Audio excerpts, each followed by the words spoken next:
Ah, vous avez tort de rire.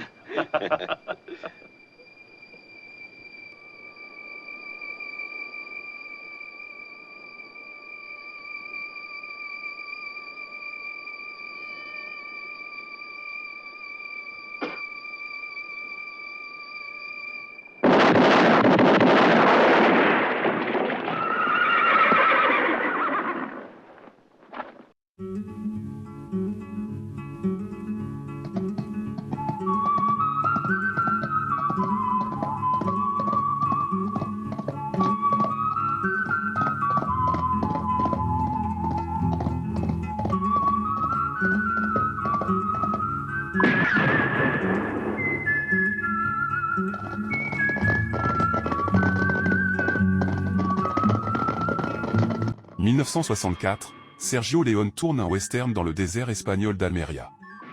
La vedette du film est campée par Clint Eastwood, un acteur américain repéré dans un feuilleton dans lequel il tenait un rôle secondaire de vacher.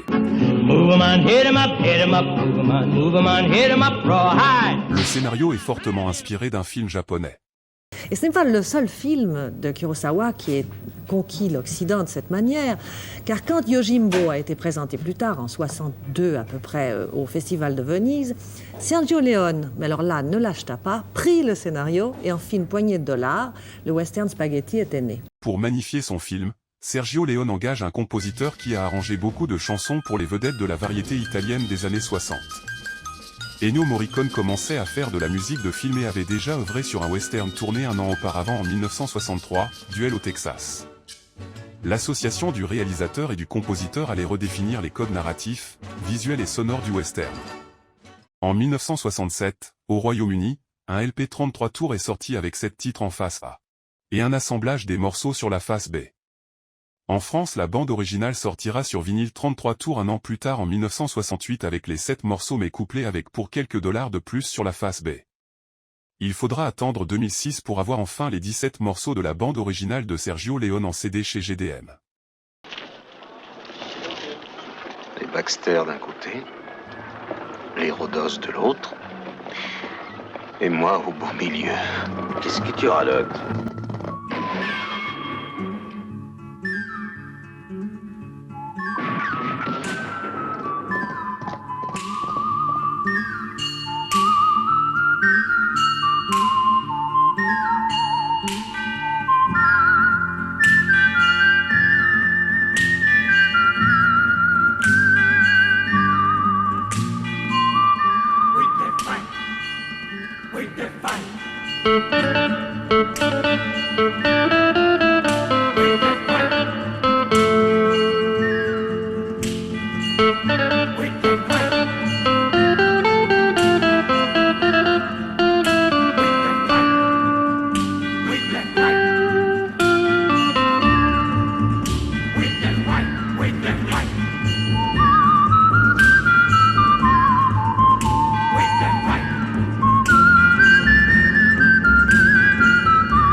deux hommes se trouvent face à face, l'un avec un fusil, l'autre avec un revolver, l'homme au revolver est un homme mort.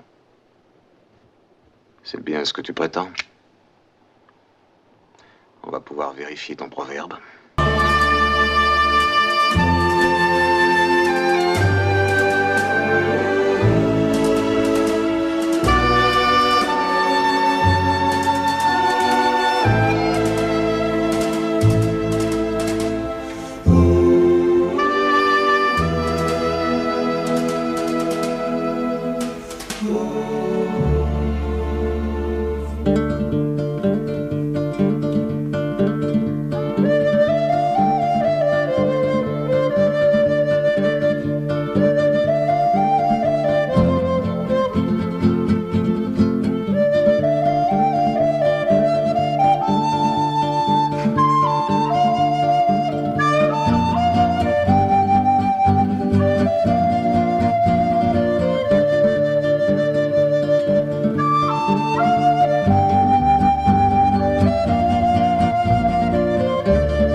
Tu aurais peur, toi, Ramon?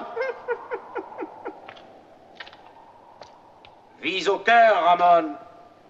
Quand on veut tuer un homme, on vise au cœur. Ce sont bien tes propres conseils, non?